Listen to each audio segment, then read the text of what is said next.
How to Brew Your Own Beer at Home, a Digistory by Duda. The first step is to get a home brewing kit. Our kit is from Homebrew Heaven. It includes everything we need to recreate Diamond Knot Brewery's India Pale Ale. There are a lot of kits available, so be sure to check one that matches your beer tastes. Next, you want to create your own brewery name and the name of your beer. Our name is the Two Puppies Brewing Company. We will be brewing the Stashu IPA in honor of the beer kit donor, my father-in-law, Stashu Duda. You now want to gather all of your supplies. Your kit should come with the checklist. Make sure you have everything you need to get started. Before you get started, you also want to clean your fermenter, cork, and airlock to guard against bacteria. Your kit should include a cleaner. Ours had iodophor BTF sanitizer. Now let's get started brewing beer. First, add 4 to 6 quarts or 1 to 1.5 gallons of water to your brew pot and begin to heat the water. You want the water to reach 160 degrees. While your water is reaching the desired temperature, put your grains into the cheesecloth grain sock and tie a knot at the top of the bag. Make sure you leave some room for the grains to swish around within the bag. When the water has reached 160 degrees, put the grain sock into the water. Then remove from heat. Adjust a kitchen timer and allow it to steep for 30 minutes. Try to maintain 148 to 156 degrees during the steeping process. To make the time go faster, feel free to drink a beer, read a magazine, or play with some dogs while you wait. After 30 minutes, drain and remove the grain bag. You should now add more water to your pot to bring the total amount up to 6 gallons. You now want to raise the temperature to bring the entire 6 gallons to a boil. Once the water has started to boil, add the dry malt extract.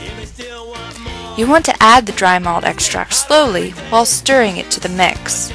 It's recommended to remove the brew pot from the heat to prevent the malt from scorching at the bottom of the brew pot. Keep stirring until the entire amount has been emptied into the pot. Next, bring your mixture back to a boil. The mixture in your brew pot is now referred to as wort. Once the wort has started to boil, set your timer for 1 hour. Be sure to watch for boilovers. This will not ruin your beer, but it will make your stove into one big sticky mess.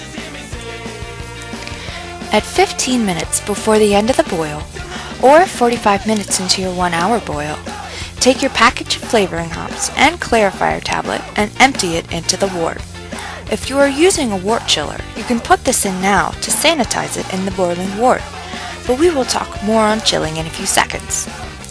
At 2 minutes before the end of the boil, or 58 minutes after the start of the boil, take your package of finishing hops and also empty it into the wort.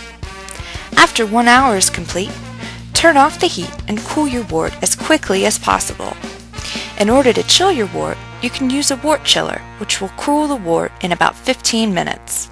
If you do not have a wort chiller, a sink full of ice water will also work.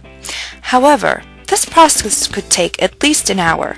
Not ideal, but if you do, make sure you leave the lid on the pot to avoid airborne bacteria. Once the wort has cooled to 80 degrees or below, it's time to pour the wort into your primary fermenter. Splashing is okay. It aerates the water, which is what the yeast like. You can now add or pitch your yeast into the fermenter. You can either stir the yeast into the wort or sprinkle it on top. You also want to now add your package of dry hops in the fermenter. After this step, be sure to put a tight sealing lid on the fermenter and use an airlock. It's best to keep your fermenter at about room temperature, 65 to 75 degrees, until you see some activity or bubbling in your airlock. This may take anywhere from 8 to 36 hours with dry yeast. And now we wait for the wort to ferment. This may take anywhere from 1 to 3 days to 2 to 3 weeks. You will know when your beer is done fermenting when the bubbling in the airlock slows down to 1 bubble or less per minute. Once the fermentation process is complete, You now want to transfer the beer into another container by siphoning off the clear beer and leaving all the nasty stuff, or trub, behind.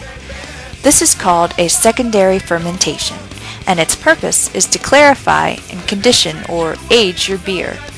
Our kit came with a glass carboy for this step. Now add the package of dry hops to give your beer a nice aroma. After the bubbling has completely ceased in the secondary fermenter, it's finally time to bottle your beer. You want to make sure there's at least 3 minutes between each bubble through your airlock before bottling. To bottle, siphon off the good stuff, the clear beer, into another sanitized container. You then want to stir the package of corn sugar into about 16 ounces of lukewarm water until it dissolves. Stir it gently to mix. Then siphon your beer into sterilized bottles, leaving about 3/4 inches of headspace in each bottle. Then apply your caps. Your beer will be ready to drink sooner if you place your bottles in a warm or room temperature place. Allow about 7 to 14 days before trying one of your beers. The last step is enjoy your beer. All that hard work was definitely worth it.